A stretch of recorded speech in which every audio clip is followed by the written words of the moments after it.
Oke, dengerin gue. Ceritanya dimulai dengan vibe teater yang megah banget.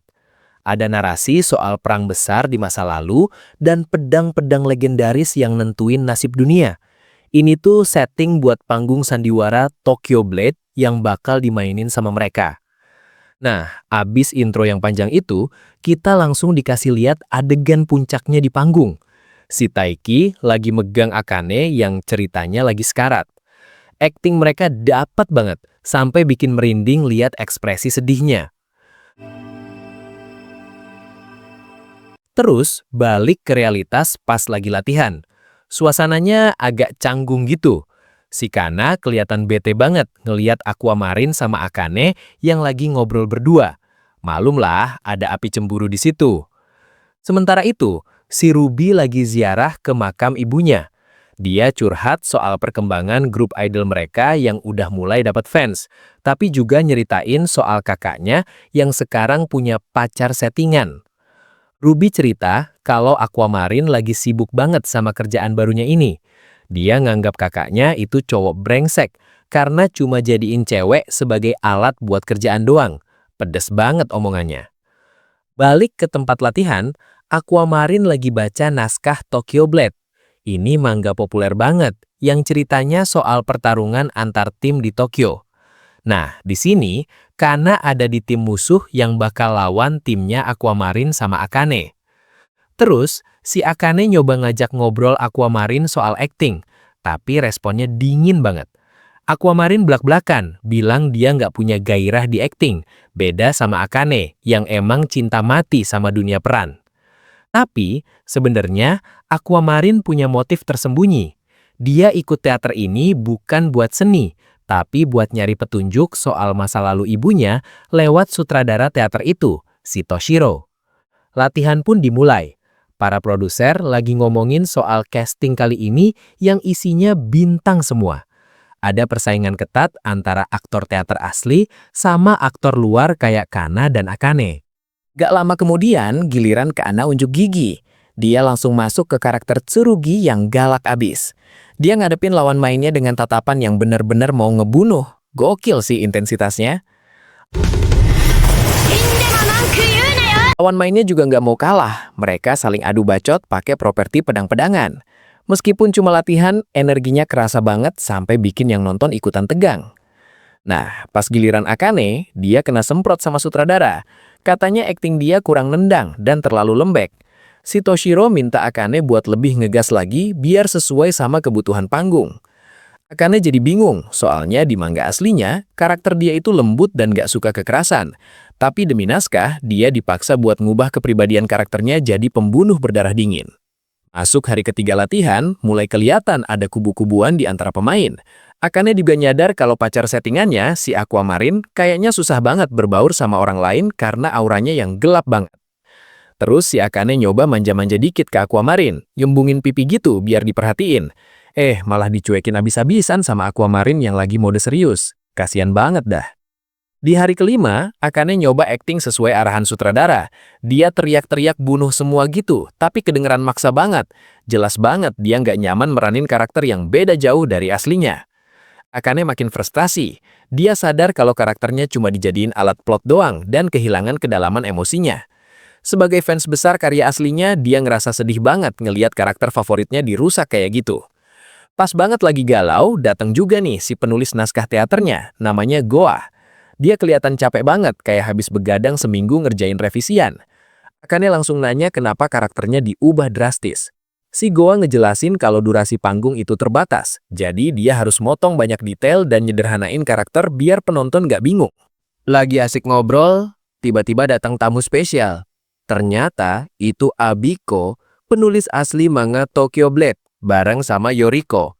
Suasana langsung tegang seketika. Abiko nonton latihan mereka dengan muka datar banget. Semua aktor jadi grogi, berusaha tampil maksimal di depan pencipta aslinya. Si Goa juga kelihatan keringet dingin. Pas ditanya gimana pendapatnya soal naskah, si Abiko langsung ngejatuhin bom. Dia minta naskahnya diperbaiki. Gak cuma dikit, tapi semuanya. Mampus dah tuh, chaos dah ini produksi. 全部 Suasana di ruang latihan langsung tegang banget. Si Abiko, penulis aslinya, muji kalau akting mereka semua bagus. Tapi pas bahas naskah, dia minta semuanya diperbaiki. Gila nggak tuh? Nah, kita mundur dikit ke awal hari itu. Si Kana sama Aqua baru nyampe di lokasi latihan. Karena sempat komentar soal image grup teater ini yang katanya kaku. Tapi dia tetap santai aja. Di lorong, mereka papasan sama Melt. Cowok itu kelihatan agak canggung dan sadar diri banget. Beda sama dulu yang songong. Dia nyapa mereka sopan banget. Karena ngerasa satu nasib sebagai orang luar. Pas masuk ruangan, sesi perkenalan dimulai. Melt ngenalin diri duluan, terus disusul Kana sama Aqua. Abis itu, si Raida, produser yang gayanya nyentrik abis, ngenalin staf inti, termasuk si Goa, penulis naskahnya. Terus pas giliran bintang utamanya, si Taiki malah enak-enakan tidur di lantai pojokan. Abis ditendang dikit biar bangun, dia ngenalin diri dengan gaya males-malesan, tapi tetap kerasa aura jagonya. Pas lagi istirahat sebelum baca naskah, si Akane langsung nempel ke Aqua. Dia bilang senang banget bisa kerja bareng lagi, dan pengen jadi support system buat Aqua kali ini. Manis banget sih. Si Kana yang ngeliatin dari jauh jelas cemburu berat. Mukanya asem banget. Mel coba ngajak ngobrol soal casting, tapi Kana malah ngegas bahas teori akting saking beteknya. Di tempat lain, si Abiko lagi makan bareng Yoriko. Ternyata dia gugup banget mau datang ke latihan besok, makanya dia minta ditemenin sama seniornya itu karena takut nggak bisa ngomong benar. Abis makan, ada kejadian ajaib. Si Abiko langsung lari ke toilet buat sikat gigi pakai 2 sikat sekaligus biar cepat. Yoriko sampai bengong ngelihat kelakuan aneh juniornya ini. Balik ke ruang latihan pas momen Zenbu tadi, si Goa shock banget karena ngerasa udah revisi berkali-kali. Tapi Abiko tetap kekeh kalau naskahnya nggak layak dan dia ngerasa dicuekin selama ini. Debatnya makin panas. Abiko langsung nembak si Goa, nanya apa dia beneran baca manganya atau enggak. Soalnya menurut dia, karakter di naskah itu ngomong hal-hal yang nggak bakal diucapin sama karakter aslinya. Sebenarnya ini bukan salah mereka doang. Masalahnya ada di permainan telepon antara mereka. Pesan dari Abiko disaring sama editor, terus ke produser, baru ke penulis. Jadinya, maksud aslinya nggak nyampe sama sekali. Lihat aja tuh, pas Abiko marah di email, editornya malah ngalusin bahasanya. Terus produser salah nangkep, dan akhirnya si Goa malah dapat instruksi yang jauh beda dari kemauan Abiko. Kacau balau dah. Karena udah muak, Abiko ngasih ultimatum gila. Dia mau nulis ulang naskahnya sendiri. Kalau nggak dibolehin, dia ngancam bakal nyabut izin adaptasinya. Skakmat dah tuh tim produksi. Sadar posisinya kejepit, si Goa akhirnya ngalah. Dia sadar kalau penulis naskah itu posisinya lemah banget dan gampang diganti kalau yang punya karya asli udah manguk. Dia bilang ke Raida kalau dia rela diganti, tapi dia minta namanya dihapus dari kredit. Harga diri coy, dia nggak mau namanya dipakai buat naskah yang bukan tulisan dia. Sedih banget lihat dia pamit. Pas balik ke rumah, kerasa banget sakitnya si Goa. Dia sebenarnya fans karya itu dan udah kerja keras begadang demi deadline, tapi akhirnya malah dibilang nggak punya selera. Nyesek banget anjir. Gara-gara drama ini, sutradara mutusin buat nyetop latihan sampai naskah baru kelar. Suasana jadi makin gak jelas buat para aktor yang cuma bisa nunggu. Di luar, Aqua ngaku ke Akane kalau dia sebenarnya nggak suka teater karena ribet dan setnya kelihatan murahan. Dia lebih suka efisiensi video editing. Tapi Akane nggak terima dong. Dia langsung nantang Aqua buat kancan nonton pertunjukan canggih. Biar Aqua sadar kalau teater itu pengalaman yang lebih gokil dari video. Nah, di sekolah, si Ruby lagi pamer banget nih karena mukanya masuk majalah. Dia ngerasa udah jadi artis papan atas, padahal mah baru nongol dikit doang. Tiba-tiba si Frill dengan santainya cerita kalau dia baru aja diajak makan sama aktor terkenal. Si Ruby langsung kena mental, sadar kalau level dia masih jauh banget di bawah Frill. Gara-gara itu, Ruby langsung ngamuk ke Miyako minta kerjaan lebih banyak. Tapi Memcho bawa kabar buruk. Proyek panggung Tokyo Blade lagi kacau balau dan ditunda tanpa batas waktu. Masalahnya serius, penulis aslinya ngamuk sama scriptwriter-nya. Nah, di sisi lain, Akane ngajak Aquamarine ngedate nonton teater canggih buat riset acting. Pas pertunjukan mulai, si Aquamarine yang awalnya skeptis langsung melongo. Panggungnya bisa muter 360 derajat, efeknya gila-gilaan, bener-bener pengalaman yang beda dari layar kaca. Abis nonton, Aquamarine ngakuin kalau itu keren banget. Dia jadi paham kenapa Akane bilang teater itu pengalaman langsung yang nggak bisa digantiin sama video. Pas lagi ngobrol, si Raida muncul. Dia curhat kalau penulis asli Tokyo Blade yaitu si Abiko, kekeh banget minta scriptwriter-nya si Goa buat dipecat dan naskahnya dirombak total. Plot twist-nya, ternyata si Goa ini adalah orang yang nulis naskah teater keren yang barusan mereka tonton. Jadi sebenarnya si Goa ini kompeten banget, cuma komunikasi sama penulis aslinya aja yang macet. Aquamarine sadar kalau ini cuma salah paham. Dia mutusin buat turun tangan. Langkah pertama, mereka nyamperin Yoriko, penulis Sweet Today yang juga mentornya si Abiko. Mereka semua kumpul di rumah Yoriko. Aquamarine minta tolong Yoriko buat jadi jembatan komunikasi ke Abiko, biar si Goa nggak jadi dipecat semena-mena. Yoriko ngejelasin kalau penulis manga yang udah sukses itu egonya gede banget. Mereka biasa dipuja-puja editor, jadi ngerasa pendapat mereka paling benar dan susah nerima masukan orang lain. Yoriko juga paham perasaan Abiko yang ngerasa karyanya diacak-acak. Tapi dia setuju buat bantu ngomong, karena dia tahu kalau dibiarin, proyek ini bakal hancur. Yoriko langsung nyamperin apartemennya Abiko. Pas masuk, suasananya suram banget. Gelap, berantakan, bener-bener kayak gua pertapa. Gila sih, ternyata si Abiko udah mecat semua asistennya karena nggak ada yang bisa ngikutin standar dia. Dia ngerjain komik mingguan sendirian, tidurnya cuma 2 jam sehari. Sakit jiwa. Yoriko nyoba nasehatin Abiko buat kompromi soal naskah teater. Dia bilang adaptasi itu kerja tim, nggak bisa egois. Si Abiko malah nyolot balik. Pecah deh tuh perang mulut. Abiko ngeroast karya Yoriko yang katanya cuma jualan ke pembaca. Yoriko juga ngebales kalau Abiko itu cuma bocah egois yang nggak tahu dunia profesional. Abis teriak-teriak, ujung-ujungnya malah nangis bareng. Mereka sama-sama capek, sama-sama stres dikejar deadline, dan akhirnya malah curhat colongan. Setelah baikan, Yoriko akhirnya bantuin Abiko ngerjain naskah mangganya. Di sini, Abiko mulai terbuka. Dia bilang dia sebenarnya cuma takut karyanya dirusak lagi. Dan ternyata, Abiko itu diam-diam nonton drama Sweet Today. Dia ngaku suka banget sama akting para pemainnya, terutama si Aquamarine, meskipun ceritanya diubah-ubah. Nah, ini dia celahnya. Karena Abiko respect sama akting Aquamarine, Yoriko ngasih tiket teater dari Aquamarine ke Abiko. Ini bakal jadi kunci buat nyelesain masalah naskah Tokyo Blade. Akhirnya, si Abiko datang juga ke teater buat nonton langsung. Dia duduk anteng di kursi penonton, matanya benar-benar fokus merhatiin setiap detail panggung yang lagi dimainin. Habis nonton, kocaknya dia malah ketiduran di ruang staf. Pas si Sumiyaki masuk dan nemuin dia, Abiko langsung panik bangun. Mukanya kaget banget kayak orang yang telat masuk sekolah. Sumiyaki nyoba basa-basi sopan, nanya gimana pendapat Abiko soal pertunjukannya. Abiko ngaku kalau itu beda dari bayangannya, tapi ngebantu banget buat referensi naskah dia. Nah, di sini Sumiyaki mulai serius. Dia ngomong blak-blakan soal posisi tawar mereka. Dia ingetin Abiko soal hak moral penulis, tapi juga neken kalau Abiko ngerombak total tanpa mikir, produksi bakal hancur karena waktu yang mepet. Sumiyaki makin ngegas. Dia bilang ini negosiasi hidup mati buat karir banyak orang. Dia minta Abiko buat percaya sama naskah yang udah ditulis sama GOA. Seenggaknya buat kali ini aja. Abiko akhirnya luluh dan setuju buat percaya sama profesionalisme mereka. Tapi ada syaratnya. Dia minta revisi naskahnya dikerjain bareng-bareng secara real time lewat video call. Mulai deh tuh sesi keroyokan naskah online.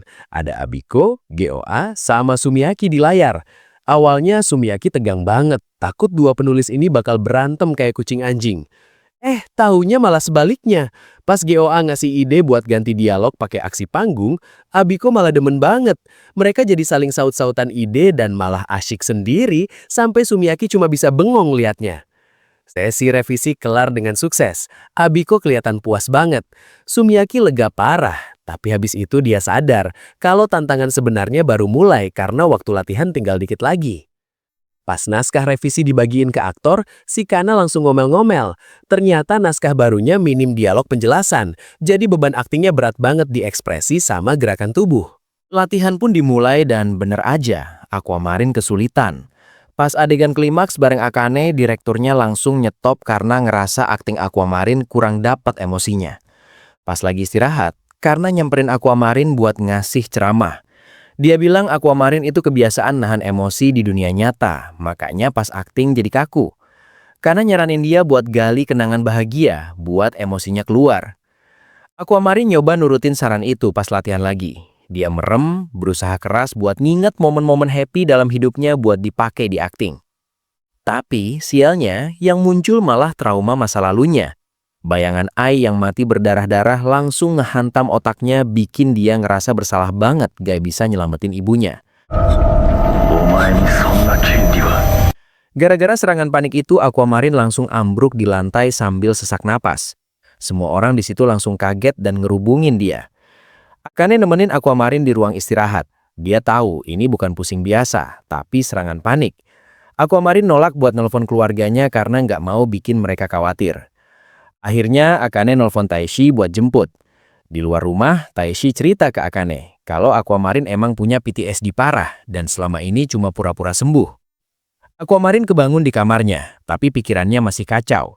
Dia masih bisa ngerasain dinginnya tangan mayat Ai dan bau darah yang bikin dia mual. Akane yang duduk di samping kasur mulai ngomong pelan. Dia bilang dia udah tahu semuanya soal hubungan Aquamarine sama Ai dan betapa beratnya beban yang ditanggung Aquamarine sendirian. Terus Akane langsung meluk Aquamarine yang lagi rapuh banget. Dia janji bakal selalu ada di pihak Aquamarine dan siap bantu nanggung beban itu bareng-bareng. Sumpah, momen ini deep banget. Abis opening, kita langsung lihat si Akane lagi unjuk gigi masak di rumahnya Taishi. Gila, skill masaknya jago banget. Sampai ibunya Taishi aja muji-muji dia. Pas makan bareng, si Aquamarine kelihatan gak nafsu gitu. Akane nyoba nyuapin ala-ala anime. Tapi langsung ditolak mentah-mentah sama cowok itu. Abis makan, mereka pindah ke ruangan kerjanya Taishi. Akane nemu koleksi film lama dan maksa pengen lihat akting masa kecilnya Aquamarine, padahal si Aquamarine udah nolak. Akane langsung mode analis pas nonton. Dia bilang akting Aquamarine itu pinter nyusun ekspresi, tapi kosong, kayak cuma nempel-nempel ingatan masa lalu tanpa emosi asli. Malamnya di balkon, suasana jadi agak deep. Akane nanya alasan sebenarnya Aquamarine jadi aktor, tapi cowok itu malah ngehindar dan bilang gak bakal ada yang ngerti. Terus Aquamarine nanya hal gila, kalau gue mau bunuh orang, lo gimana? Tanpa ragu sedetik pun, Akane senyum dan jawab, gue bantuin bunuh.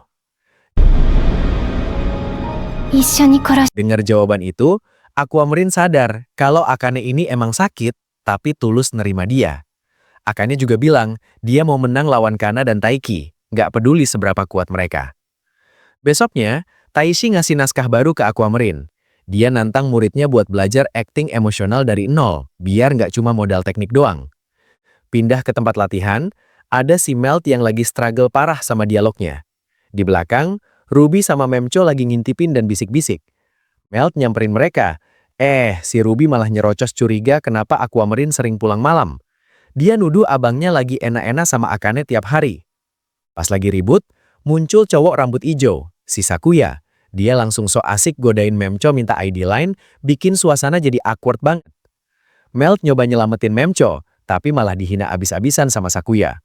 Sakuya ngeremehin Melt yang cuma modal tampang doang. Kocaknya, pas Sakuya pergi, si Ruby malah dengan polosnya pamer kalau dia udah tukeran line sama tuh cowok. Kana sama Memcho langsung panik nasehatin dia. Di ruang ganti, Kana nawarin kue, tapi dicuekin Akane. Akane langsung nembak kalau Kana itu sebenarnya cemburu dan ngerasa kesaing. Kana nggak terima, dia ngeluarin majalah jadul di mana Akane pernah bilang ngefans sama dia. Kana make itu buat ngerendahin Akane sambil ketawa ngejek. Pecah deh perang dunia baru. Mereka saling hina karir masing-masing. Kana ngatain Akane cuma menang di reality show.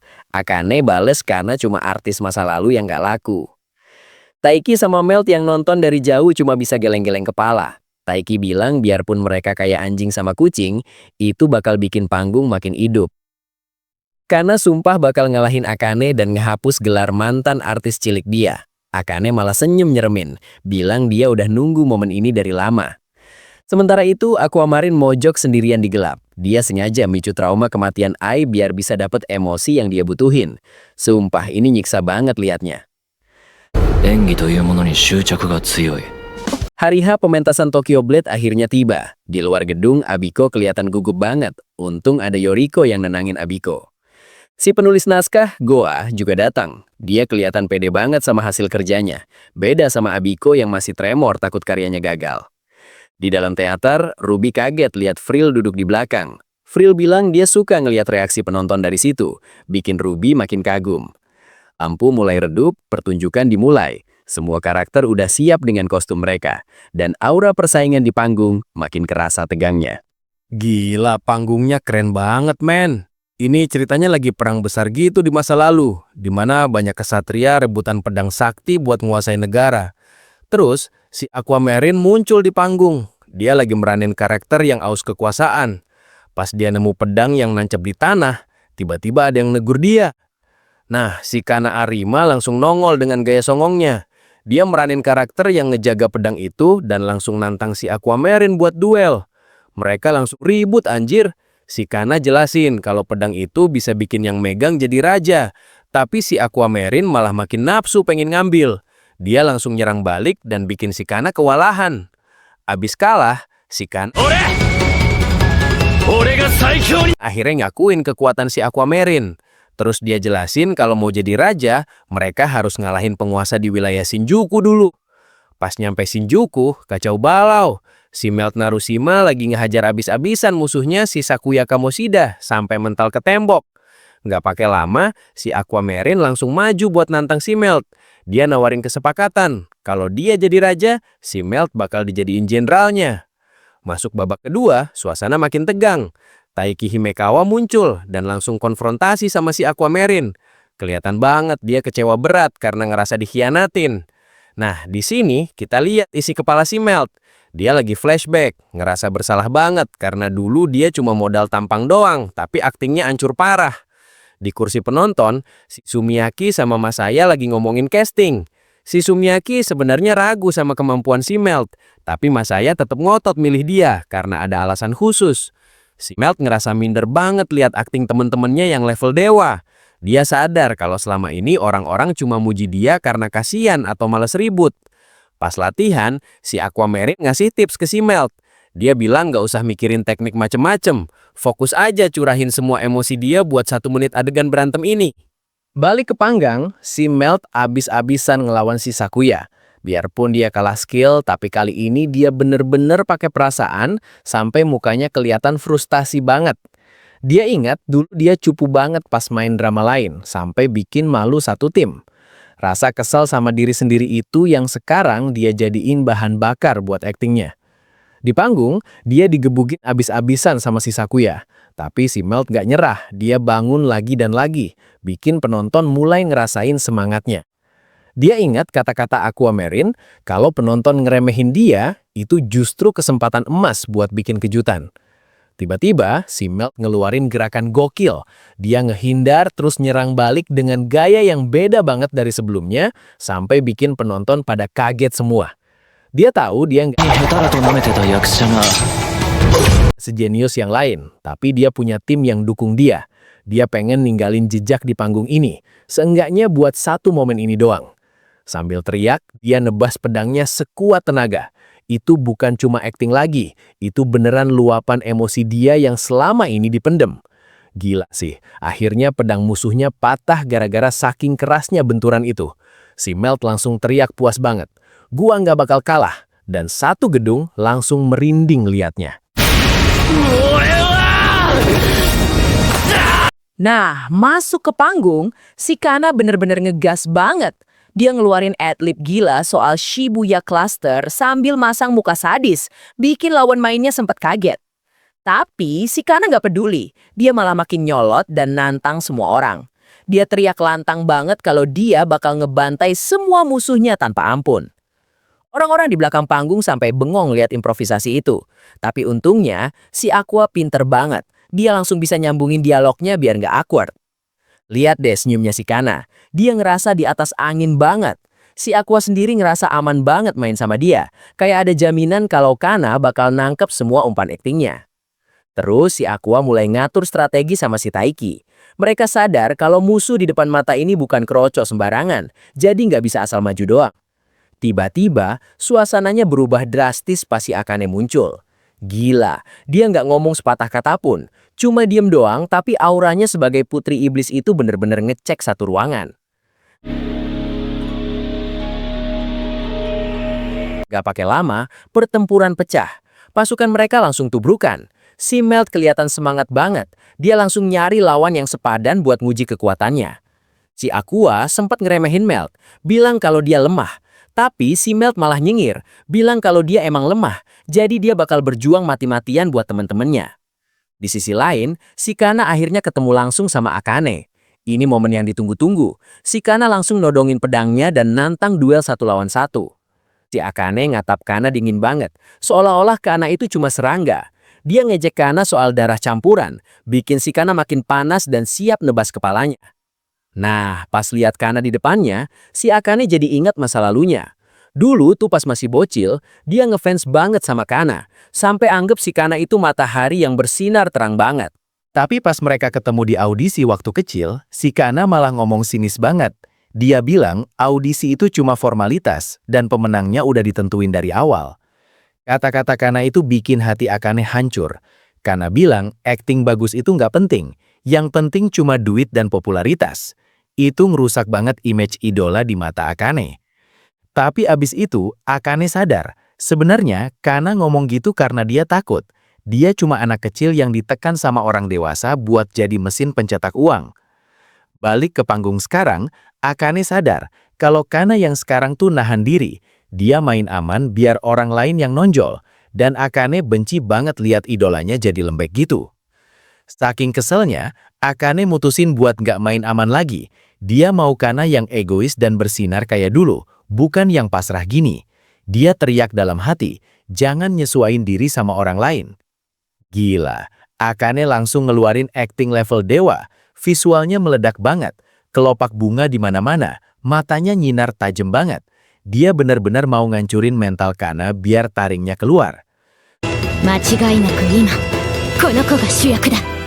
Sutradara di kursi penonton sadar kalau Akane lagi ngambil peran villain yang super perfect. Dengan jadi super kuat dan nyeremin, dia maksa Kana buat jadi hero yang harus bangkit ngelawan. Akane sebenarnya sakit hati harus ngelakuin ini. Dia nggak mau cuma jadi batu loncatan buat Kana. Dia mau ngalahin Kana yang asli, Kana yang egois dan jenius itu. Si Aqua peka banget. Dia tahu maunya Akane. Dia senyum licik dan mutusin buat ikutan neken si Kana. Ayo, kita seret dia keluar. Sekarang, Aqua sama Akane sekongkol. Mereka berdua bakal nge-push Kana abis-abisan sampai monster asli di dalam diri Kana nggak punya pilihan lain buat ngamuk. Gila, si Melt ini bener-bener abis-abisan ngelawan si Sakuya. Mukanya udah bonyok, napasnya ngos-ngosan, tapi dia malah nyengir puas karena ngerasa skillnya naik level. Terus kita lihat si Kana jalan sendirian ke arah panggung. Mukanya tegang banget, kayak lagi mikirin beban hidup yang berat banget sebelum gilirannya tampil. Nah, ini flashback pas latihan. Si Aqua nanya kenapa Kana nggak pakai kontak pas acting. Kana ngeles, tapi akhirnya ngaku kalau dia sebenarnya takut ngelihat reaksi orang lain secara jelas. Aqua malah bilang itu bagus, biar fokus ke gerakan doang. Terus dia nantangin Kana buat siap-siap nerima adlib gila nanti di panggung, seolah-olah dia udah ngerencanain sesuatu. Balik ke panggung, si Akane lagi pura-pura ketangkap musuh. Dia jerit-jerit minta tolong, aktingnya meyakinkan banget sampai bikin merinding yang denger. Tiba-tiba lampu panggung mati, suasananya jadi mencekam. Pas nyala lagi, si Aqua sama Taiki udah hadap-hadapan, siap buat duel maut antara dua monster acting. Aqua mancing emosi Taiki, nanya soal tujuannya. Taiki gak banyak bacot, langsung nyerang pakai pedangnya. Bentrokan mereka berdua bener-bener intens, parah. Si penulis naskah yang nonton dari jauh langsung sadar, ini bukan cuma berantem biasa, tapi adu filosofi acting. Taiki yang berapi-api lawan Aqua yang dingin banget. Nah, si Kana tiba-tiba masuk ke tengah-tengah mereka. Dia bingung setengah mati ngelihat pedang yang beda dari latihan. Tapi dia tahu dia harus ikut arus biar panggung nggak hancur. Buset, si Aqua malah narik Kana gasar banget.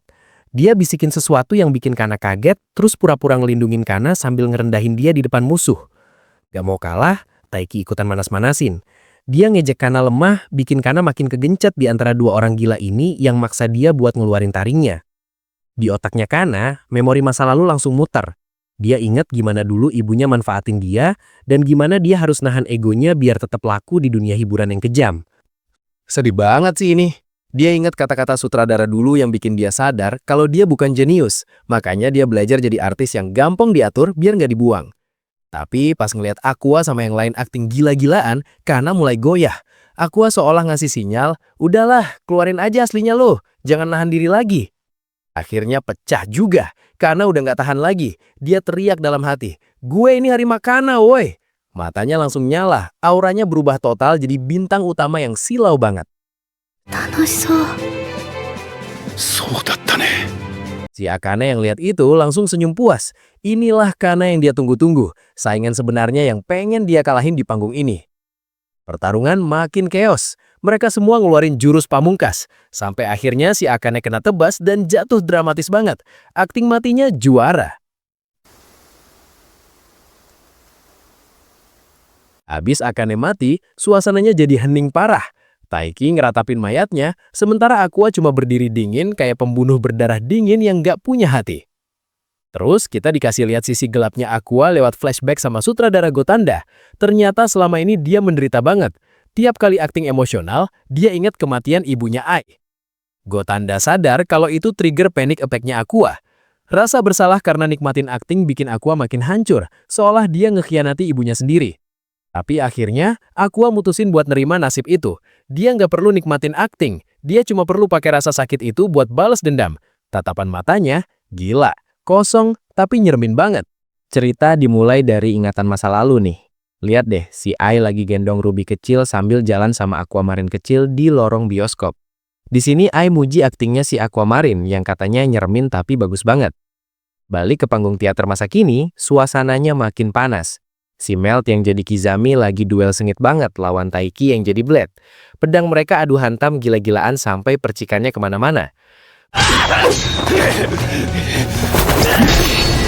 Terus si Melt ngesot-ngesot di lantai sambil teriak histeris. Dia nangisin karakternya si Akane yang tergeletak sekarat di depannya. Aktingnya dapet banget, bener-bener kayak orang yang kehilangan segalanya. Tiba-tiba si Aquamarine malah halusinasi anjir. Dia ngeliat bayangan masa lalunya yang terus-terusan nge-guilt trip dia. Bayangan itu nanya apa dia pantas bahagia atau nikmatin akting setelah semua tragedi yang terjadi. Gara-gara itu emosi si Aquamarine langsung meledak. Dia nolak buat nyerah sama rasa bersalahnya dan malah jadiin rasa sakit itu bahan bakar buat aktingnya. Matanya langsung nyala serem banget. Gokil. Dia langsung ngamuk di panggung. Si Aquamarine nyerang Taiki membabi buta, bener-bener kayak orang kesurupan. Saking intensnya, penonton sampai pada nahan nafas lihat duel mereka berdua. Abis duelnya kelar, Taiki langsung teriak minta tolong buat nyelamatin yang terluka. Tapi sayangnya udah telat. Si Akane yang meranin Sayahime udah nggak bisa diselamatin karena lukanya parah banget. Terus si Kana ngejelasin plot twistnya. Ternyata karakternya si Akane make kekuatan sarung pedang buat mindahin semua luka temen-temennya ke badannya sendiri. Gila, pengorbanan banget itu. Momen puncaknya nih, mereka semua akhirnya sadar sama pengorbanan itu.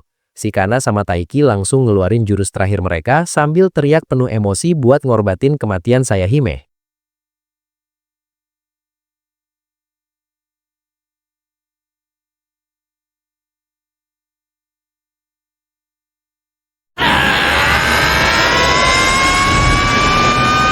Di tengah adegan sedih itu, si Aquamarine malah ngebayangin skenario andaikan. Dia mikir gimana indahnya kalau dulu dia bisa nyelamatin Ai dan hidup bahagia bareng keluarga utuhnya. Tapi realita langsung nampar dia balik. Bayangan indah itu pecah dan ganti jadi memori pas Ai meninggal di pelukannya. Si Aquamarine kecil nangis kejer banget di ingatan itu, bikin nyesek liatnya. Begitu turun panggung, suasana langsung berubah cair. Si Akane langsung dikerubungin sama Taiki dan Melt yang muji-muji akting jeniusnya tadi. Si Akane sampai salting gitu dibilang jenius. Sementara itu, si Kana malah tepar di meja saking capeknya. Pas dibilang jenius sama Ruby, dia malah nolak mentah-mentah. Katanya dia cuma berusaha keras buat bertahan, bukan jenius kayak yang orang kira. Si Kana ngeliatin Akane dari jauh dengan tatapan yang campur aduk. Kelihatan banget dia sebenarnya iri dan frustasi karena ngerasa kalah saing sampai dia ngepalin tangan saking kesalnya. Di luar gedung, dua sutradara, Taishi dan Toshiro, lagi ngerokok bareng sambil ngobrolin performa anak-anak muda tadi. Mereka kagum banget sama perkembangan anak-anak itu. Terus mereka mulai bahas filosofi soal bintang. Katanya orang yang punya aura bintang itu sebenarnya jago bikin orang lain percaya sama kebohongan kalau mereka itu spesial. Persis kayak Ai dulu. Nah, ini plot twist gila. Si Aquamarine lagi sendirian di toilet megang kertas hasil tes DNA. Di situ tertulis probabilitas 99,8% kalau dia punya hubungan saudara sama seseorang. Mukanya serius banget. Balik ke ruang ganti, anak-anak pada ngerencanain buat pergi minum-minum ngerayain suksesnya panggung mereka. Si Akane yang rajin udah nyiapin list tempat yang oke buat mereka. Pas udah di tempat BBQ, si Kana bener-bener lepas kendali. Dia mabuk parah, mukanya merah padam, terus mulai ngoceh ngalor ngidul soal idealisme akting sambil teriak-teriak. Di sisi lain, si Aquamarine malah mojok bareng sutradara Toshiro. Dia mulai ngorek-ngorek informasi soal masa lalu grup teater Lalalai, nyari celah buat tahu rahasia di balik ibunya. Gak puas di situ, mereka pindah ke bar yang lebih private, tempatnya remang-remang gitu, isinya orang-orang industri hiburan yang mau sembunyi dari publik. Si Toshiro yang udah mabuk berat mulai curhat colongan. Dia bilang aktor-aktor hebat itu biasanya orang yang rusak di dalamnya. Dan dia ngerasa si Aquamarine sama Taiki itu punya kemiripan di situ. Pas si sutradara udah teler, si Aquamarine langsung ngeluarin kartu asnya. Dia nyodorin hasil tes DNA tadi ke Taiki dan belak-belakan bilang kalau mereka berdua sebenarnya saudara satu bapak. Gila, langsung hening itu bar. Nah, lanjut dari yang tadi. Si Aquamarine nggak pakai basa-basi. Dia langsung nodong si Taiki buat ngasih tahu siapa bapak kandung mereka sebenarnya. Mukanya serius banget, nggak ada takut-takutnya. Taiki sempat kaget sih dengar itu. Dia nggak nyangka kalau rahasia keluarganya bakal kebongkar sama orang asing. Tapi habis lihat hasil tes DNA itu, dia cuma bisa pasrah. Karena situasinya nggak enak buat ngobrol serius, apalagi ada sutradara yang lagi teler di sofa, mereka mutusin buat pindah tempat. Akhirnya mereka cabut ke apartemennya si Aquamarine. Sampai di sana, Taiki mulai buka kartu. Dia nanya siapa ibunya Aquamarine, tapi si Aquamarine bungkam. Taiki sih santai aja, dia malah cerita kalau ibunya dia itu artis lawas yang namanya Airi Himekawa. Terus Taiki ngasih lihat artikel berita lama di HP-nya. Isinya gokil. Ternyata bapak mereka itu namanya Uehara Seijurau dan dia udah mati bunuh diri bareng ibunya Taiki pas mereka masih kecil. Aquamarine langsung shock berat. Dia selama ini hidup cuma buat balas dendam, taunya targetnya udah jadi mayat dari lama. Taiki nambahin kalau bapak mereka itu sebenarnya bajingan yang cuma manfaatin cewek bertalenta. Taiki cabut sambil ngasih saran biar Aquamarine gak usah terlalu mikirin bapaknya yang brengsek itu. Dia bilang mending move on aja daripada kejebak masa lalu. Abis Taiki pergi, Aquamarine sendirian di ruangan gelap itu. Dia ketawa miris, ngerasa konyol banget. Selama ini dia ngejar hantu, padahal dendamnya udah gak ada tempat buat dilampiasin.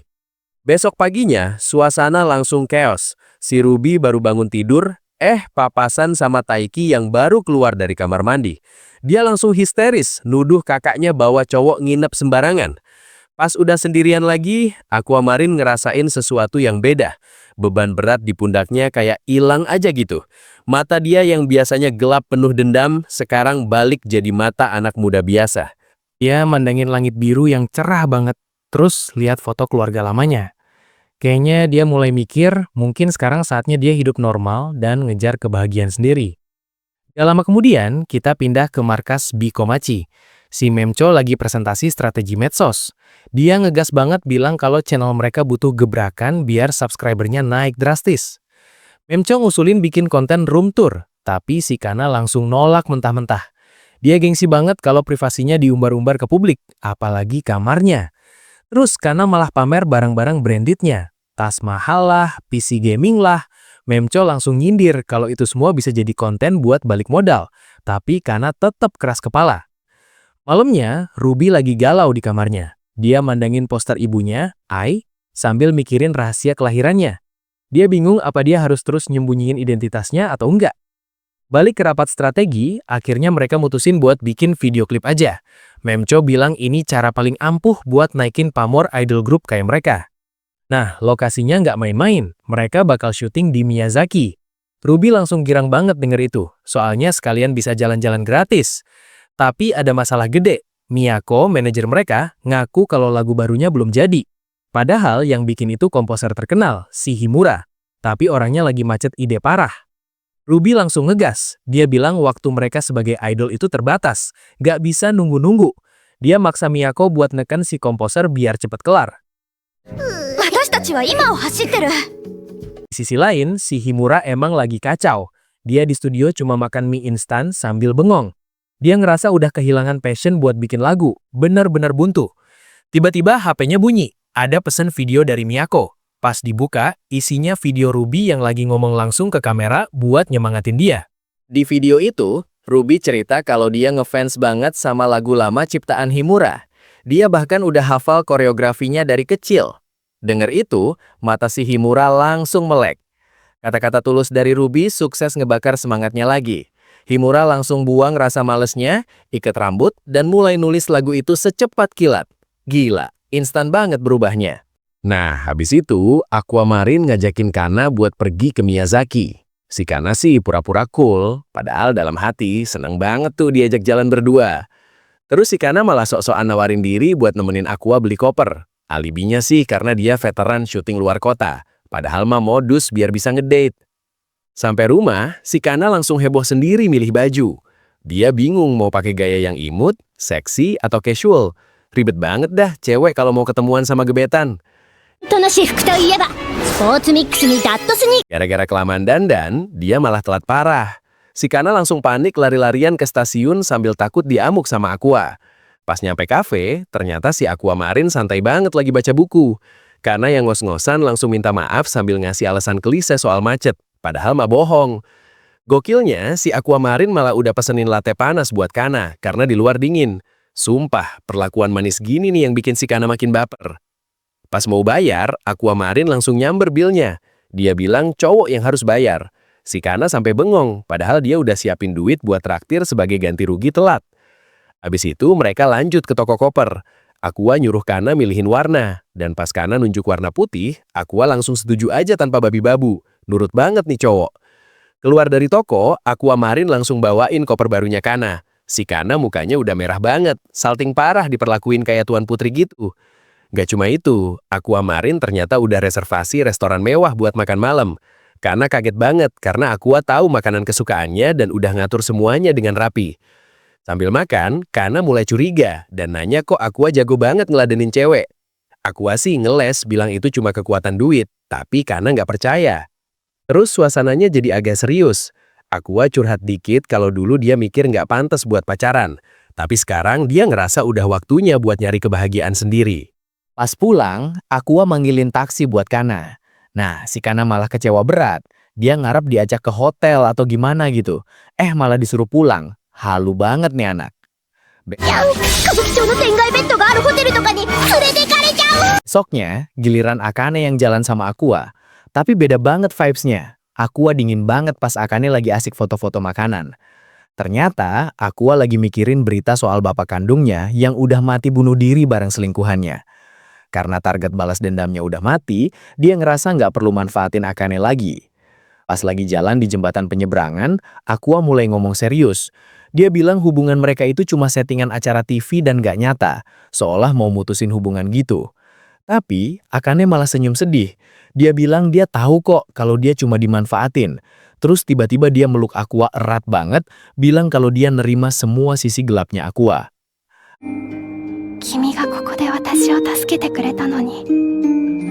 Akane neken Aqua buat jujur sama perasaannya.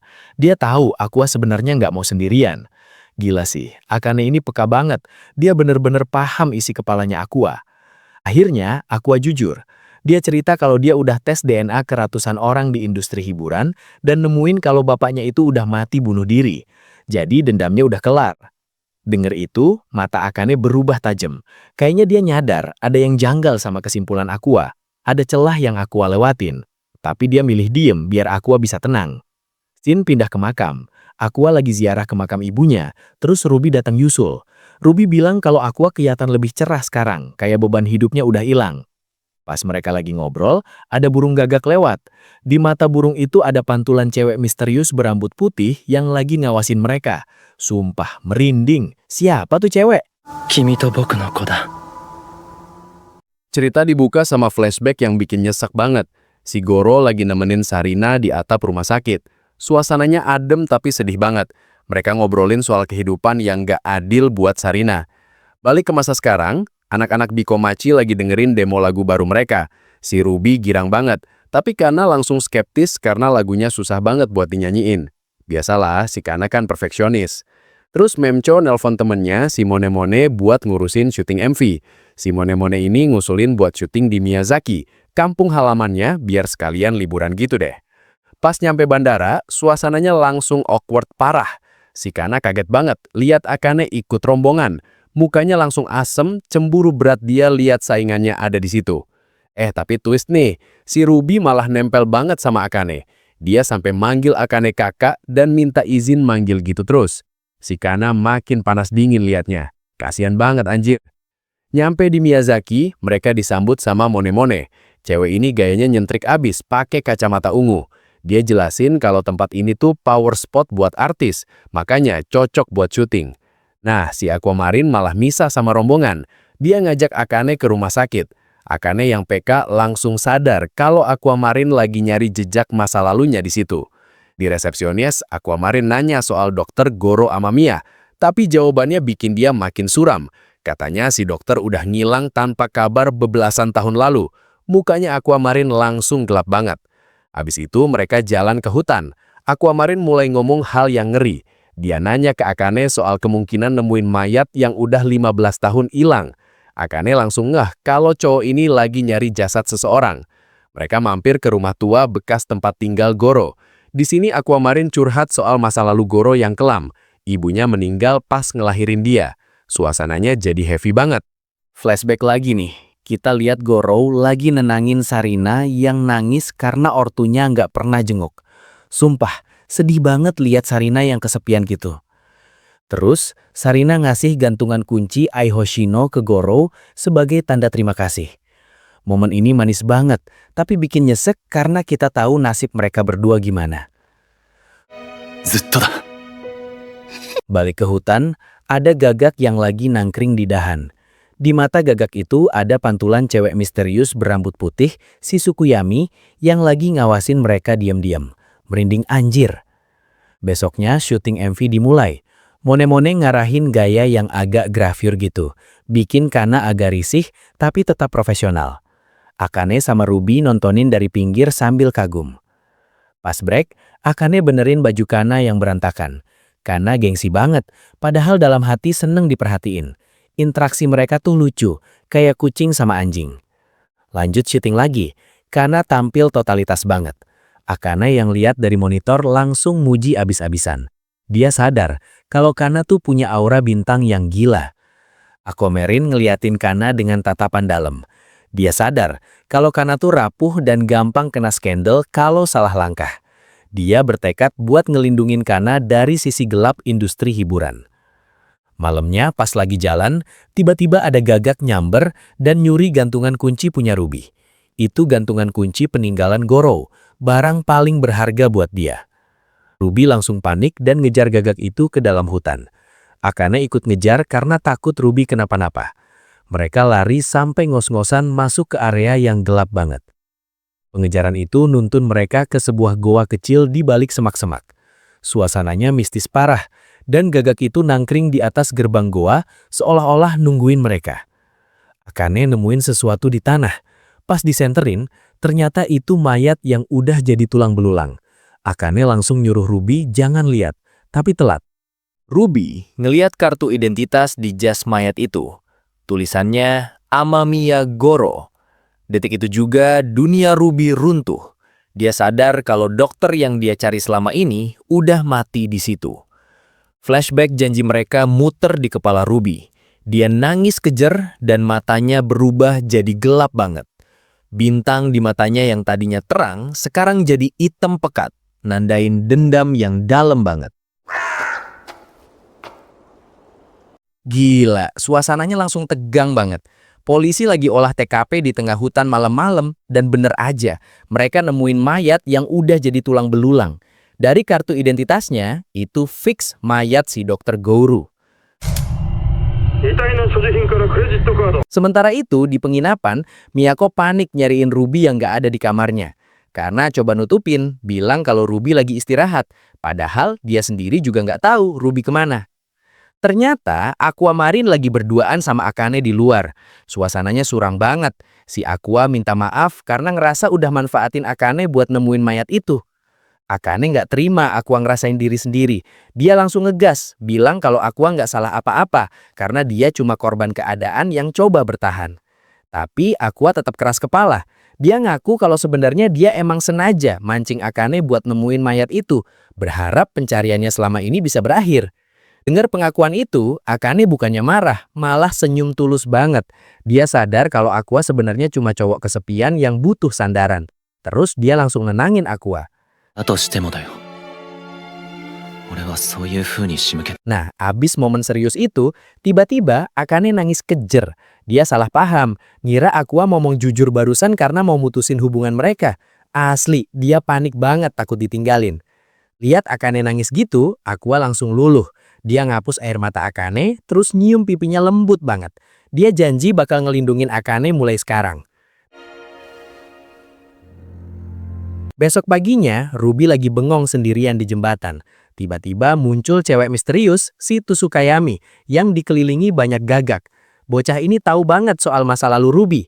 Balik ke urusan kerjaan, mereka lagi siap-siap syuting MV. Karena kelihatan semangat banget ngasih arahan ke Ruby. Padahal Ruby-nya sendiri lagi nggak mood. Di dalam mobil, Kana ngomel-ngomel soal syuting di tempat dingin pakai baju tipis. Tapi Ruby diam aja, pikirannya masih keganggu sama omongan cewek misterius tadi. Flashback ke obrolan tadi, Tsukuyomi ngasih info gila. Katanya ada 2 orang yang terlibat pembunuhan Ai sama dokter itu. Satu mahasiswa stalker, satu lagi anak SMP yang jadi dalangnya. Pas syuting di sungai, Kana profesional banget. Langsung pasang muka imut demi kamera. Memcho sama kru sampai kagum lihat dedikasinya dia. Giliran Ruby yang take, dia berdiri di tengah sungai tapi tatapannya kosong. Di kepalanya cuma muter fakta kalau pembunuh sebenarnya masih hidup bebas di luar sana. Seketika itu juga aura Ruby berubah drastis. Matanya yang tadinya cerah sekarang jadi gelap banget. Muncul 2 bintang hitam di matanya. Dia bersumpah bakal nyari dan ngebunuh pelakunya, nggak peduli caranya gimana. Malamnya di pemandian air panas, Kana nanya soal jadwal rilis MV. Tapi Akane malah bengong. Mukanya merah padam gara-gara kepikiran ciuman Aqua semalam. Kana nyoba ngasih wejangan serius soal karir mereka ke depannya, tapi percuma. Si Akane bener-bener lagi di mabuk asmara, otaknya konslet sampai nggak dengerin apa-apa. Pas mau tidur, Ruby nanya ke Akane kenapa Aqua mau jadi aktor. Akane mulai ngejelasin analisisnya kalau Aqua sebenarnya punya tujuan tersembunyi di dunia hiburan. Tapi Akane mutusin buat nggak ngasih tahu semuanya ke Ruby. Dia tahu kalau Ruby tahu yang sebenarnya itu bakal bahaya banget buat mentalnya. Besoknya sebelum pulang, mereka mampir ke kuil buat doa. Memcho sama Kana doa buat kesuksesan karir, wajarlah ya. Tapi pas giliran Ruby, doanya ngeri banget. Dia minta supaya Aqua bisa nemuin dan ngebunuh orang yang udah ngancurin hidup mereka. Tatapannya dingin abis. Singkat cerita, MV mereka akhirnya rilis dan meledak di pasaran. Nama Bikomachi langsung naik daun dan rencana balas dendam mereka pelan-pelan mulai jalan.